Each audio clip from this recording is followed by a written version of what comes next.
All right, so welcome everyone. We'll now be having the Maven Crowdfunding Challenge vote meeting.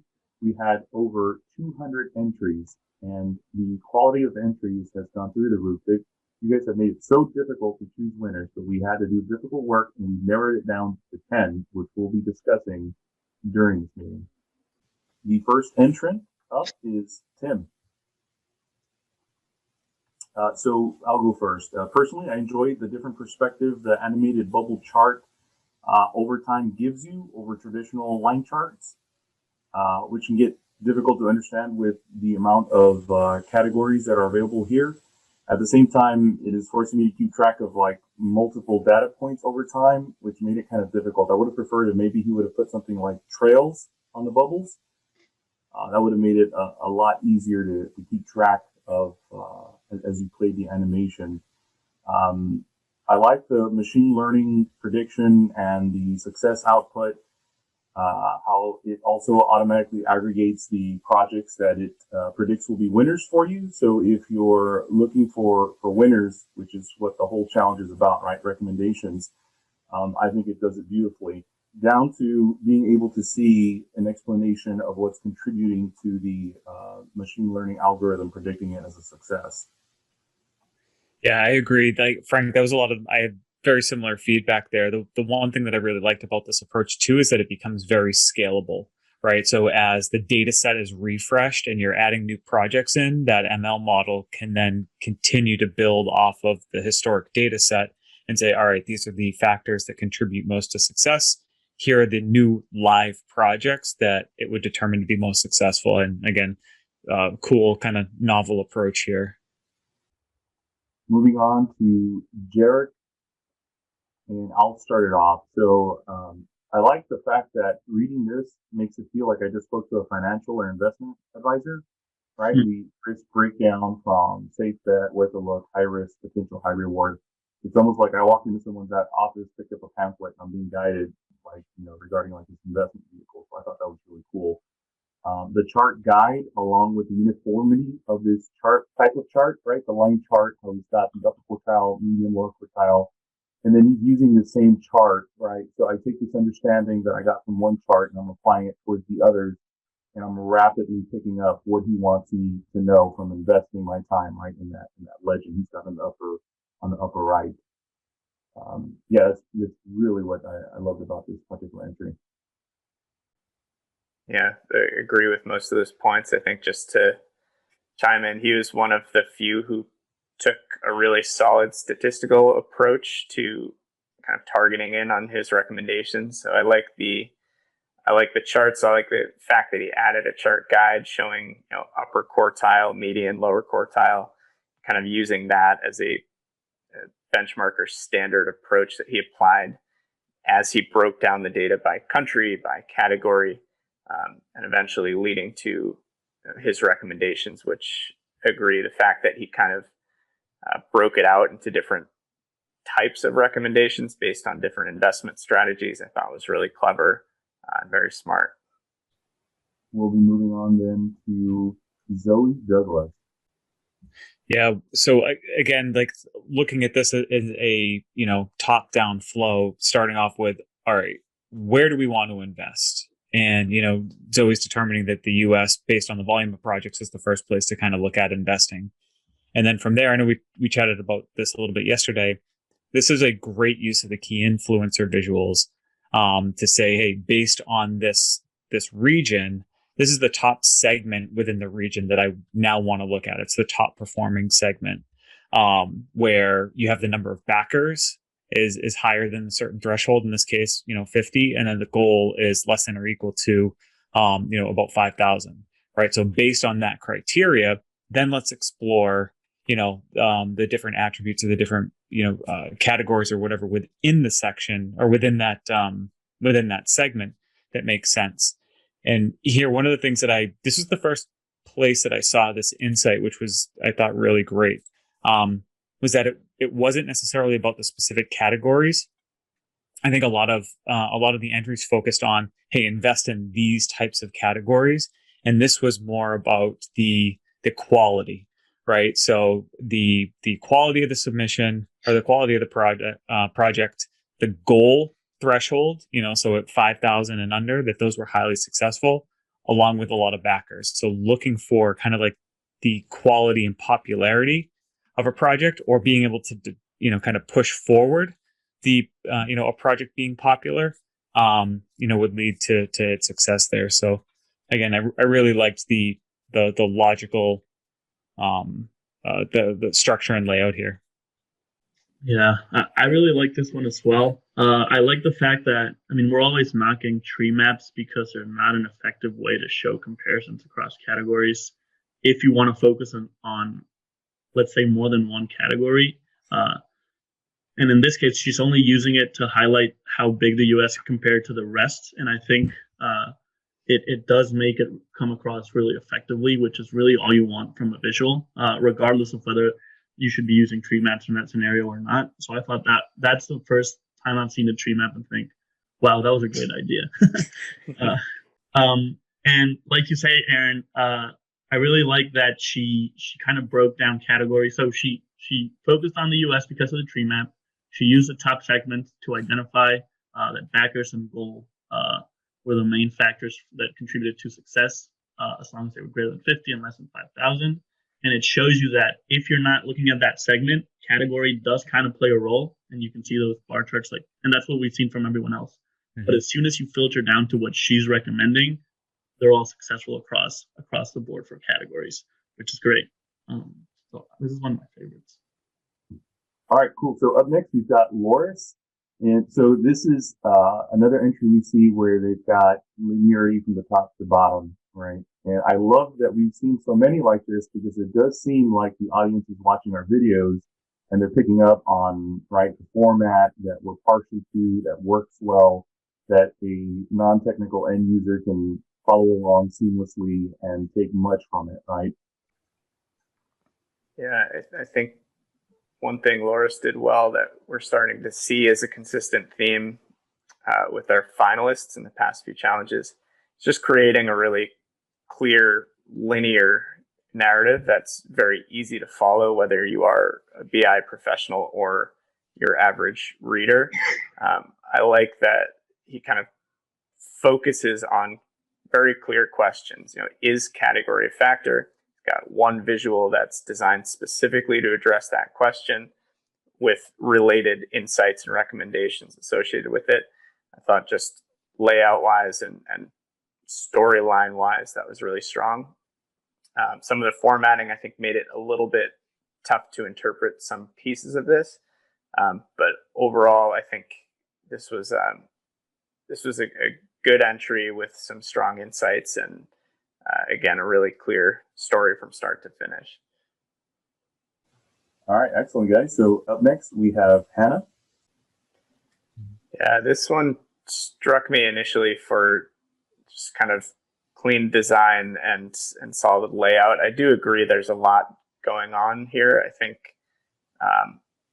she did go very deep into kind of time series analysis, going all the way down to months and then days of the month, which I think maybe is a little bit too specific from an insight and recommendation standpoint. It may be trying to generalize a little bit too much. I did like the success rate by duration line chart showing a very clear trend. I like the column chart showing that success rate steadily goes down as the goal increases. And I did really like the matrix or the table view here with data bars that make it very clear to kind of compare success rates descending by country and then pledged or amount pledged per project. I thought that was a really clear way to visualize that relationship.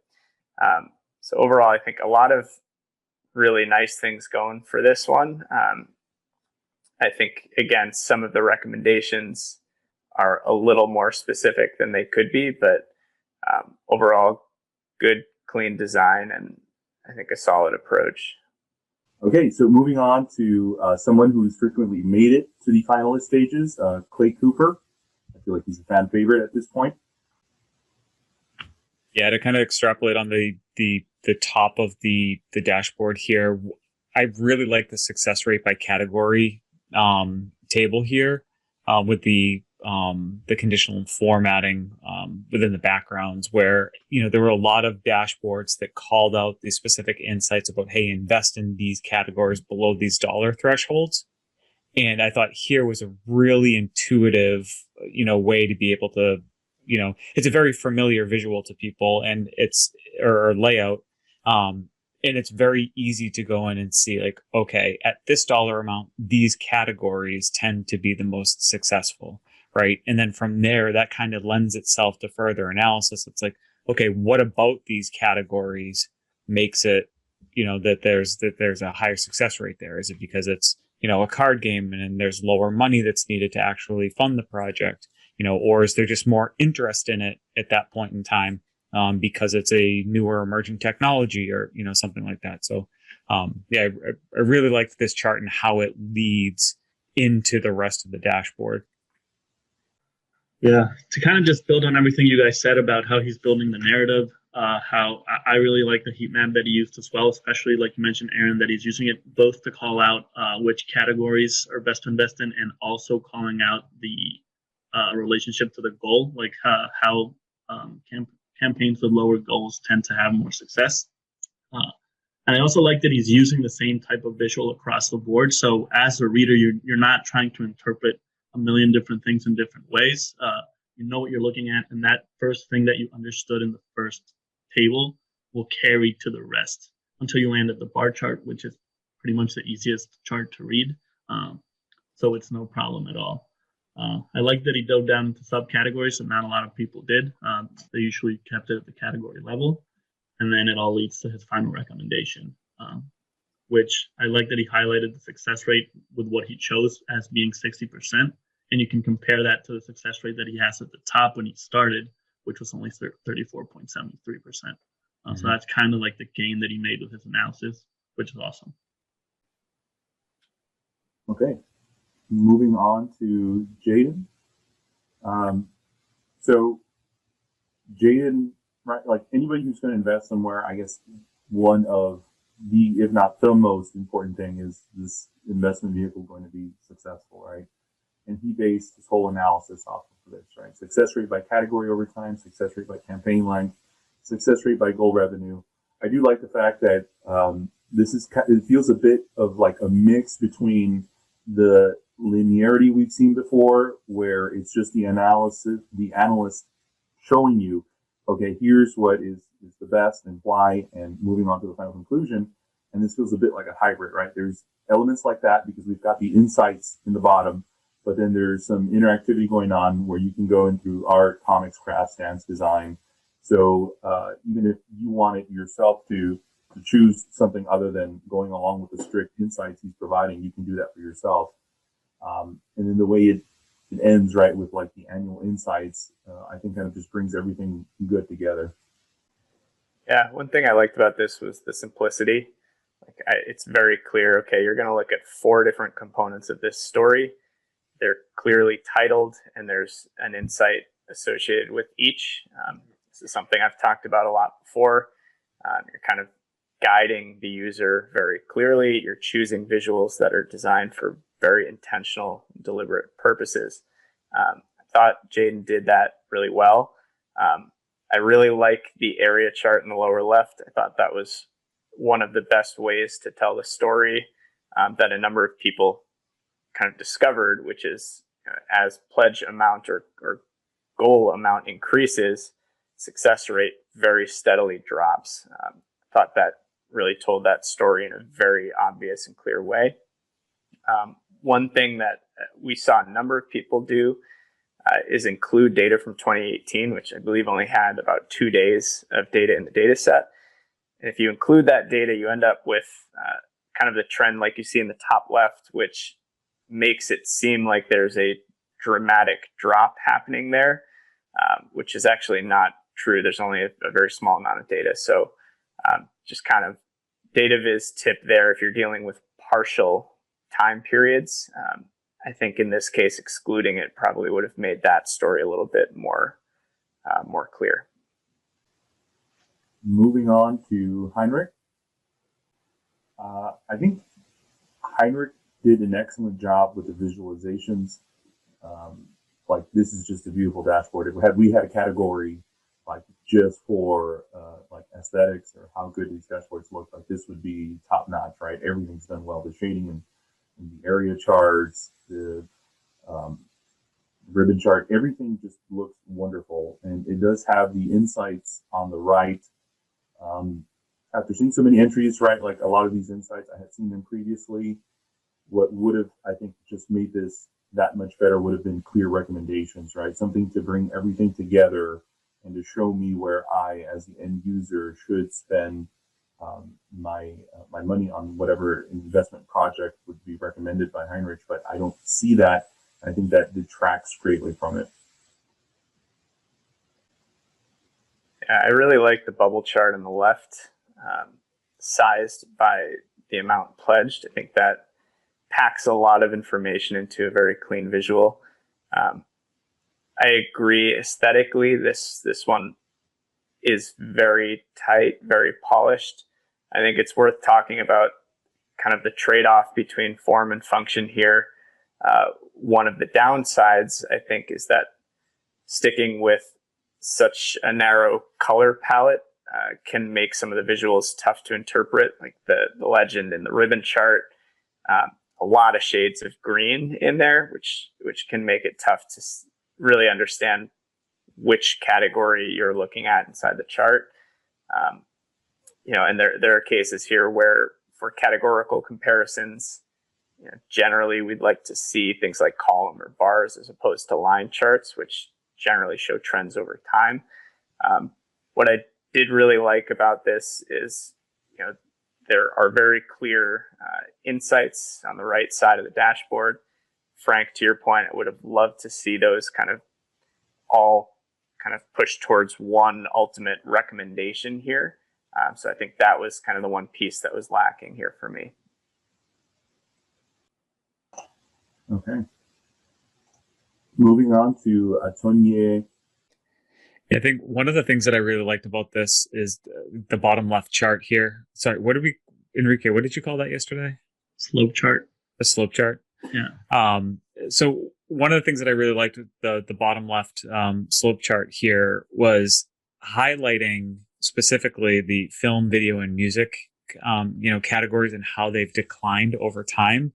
And so I think one of the interesting insights here that you can kind of tease out with some of these projects is like if you look at how the technology throughout the world is evolving, right? You've got different streaming services for, TV and music that are kind of overtaking, kind of cable or kind of traditional, delivery mechanisms. So it's like, it's interesting to see like film and video and music, those categories declining from a project standpoint, and kind of also understanding what happened through, in the world with, increases in other technologies at that point. So again, I thought it was, again, Chris, to your point, highlighting those lines to call attention to, the ones that are increasing and decreasing there is a great way to highlight that when you have a lot of different series or data points within the visual.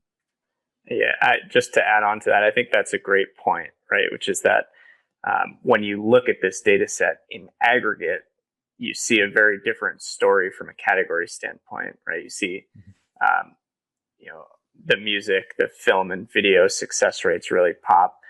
But when you break it down and show how the composition of categories has changed over time, looking at a visual like this, you might actually say, you know what, I want to focus my attention on the growing categories, the categories that are more popular today as opposed to 10 or 12 years ago, right? So games and technology, even though historically other categories like music and film have had strong success rates, I thought this tells a unique story that not many people kind of arrived at. So really, really nice use of that visual. Yeah, I agree. I almost wish he had included what the insight from that visual in his final recommendation, because of the final four charts, the failure versus goal percentage met, success versus goal amount, and success rate by category, so the top two on the right, those are the ones that he included when making his final recommendation. but he doesn't mention anything on games or technology, which would have been nice, as we can see there that they're trending upwards versus when Kickstarter started. That said, though, I really still liked his final recommendation, especially that he mentioned joining projects that have at least been 50% funded, which is based on his bar chart that he has. And I think it ties into what we had kind of seen with Zoe in a way that she's saying if they already have 50 backers, that means that the success rate is driven up. This time it's talking about percentage of goal met, which can be correlated to the number of backers. So I thought that was a really good call out. Moving on to Utgard. I particularly like that this entry, like the others, was lean year, right? And there's a question to each segment. The data's well laid out, the charts, everything. Like there's a variety of charts here, but it doesn't necessarily feel as if they were put in there for variety's sake, right? Like there's a clear question being answered and it's being done well by the chart that's being presented. Which, like we've seen in a lot of other entries, is there's just this large volume of charts. Sometimes they don't match up to the insight so well. Sometimes there is no actual connection between the insight and the visualizations that are there. It's almost as if like it's an exercise in like how many visualizations can I do just for variety's sake. And I didn't get that feel from this entry at all. And then at the end to have a final recommendation tying everything together, I thought made this a very good entry. Okay, guys. So after collecting the feedback from our meeting, we came upon 3 entrants that took the cake. And here we have Tim, we've got Jared, and we've got Zoe. Yeah, I think these final 3, it's really interesting to see them side by side because they're each so different. But I think they're each really strong in their own unique way. It's a great example of how many different angles you could take to solve or analyze the same problem. So really strong work from all 3. All right. So now let's move on to a vote. And we'll do that via chat. Okay. Does everybody have their pick? All set. Yeah. 3, Right. Yeah, let's 2, do it on 3. 1, vote. Oh, It's a tie. We got a tie. All right. Oh, so I think both are strong enough that two winners might be appropriate for this one. I agree. It was a really tough decision between Jarek and Zoe for me. I agree. They're both really strong for separate reasons, and totally cool with giving both of these guys a membership. Yeah. Everyone in agreement? 2 winners? Yeah, absolutely. They're both phenomenal entries. And again, we can totally tell that people are paying attention to the feedback that we're giving, right? And it's just making for such strong entries and making it choose winners so much more difficult. It's an awesome problem to have. Absolutely. Yeah, great work, Jarek. Great work, Zoe. Great work, Tim, and everyone else who submitted. This was hands down highest quality submissions and best challenge to date. So great work, everyone. Nice job, guys. Congrats.